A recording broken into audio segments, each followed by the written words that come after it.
మంచినీళ్ళు అయితే తాగిస్తారు అబ్బా గ్రౌండ్ లో. సరే అక్కడ ఉండైనా సరే యాక్సిలేటర్ పెంచి కనీసం ఒక 190, 180 అన్న కొడతారు అనుకుంటే అక్కడ స్పిన్ బౌలర్స్ వచ్చి వాళ్ళ ప్రతాపం ఏంటి చూపించేశారు. నేనంతా మ్యాచ్ అంతా వన్ సైడ్ లా మారిపోయింది.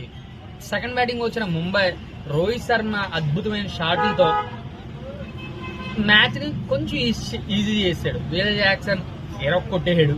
లాస్ట్ లో హార్దిక్ పాండ్యా మెరుపులు. కానీ 6 వికెట్లు పడ్డాయి. చాలా సింపుల్ గా సాగింది అనమాట. అంటే ఏం లేదు మామ, ఆర్ఆర్ వర్సెస్ డీసీ జరిగిన మ్యాచ్ లో అయితే మాత్రం చిన్న చిన్న తప్పిదాల వల్ల మ్యాచ్ ఓడిపోవడానికి కారణం ఆర్ఆర్. అంటే 2D తీయాల్సిన ప్లేస్ లో సింగల్, 3D తీయాల్సిన ప్లేస్ లో 2D రావడమే ఈ మ్యాచ్ కి ఓడిపోవడానికి కారణం.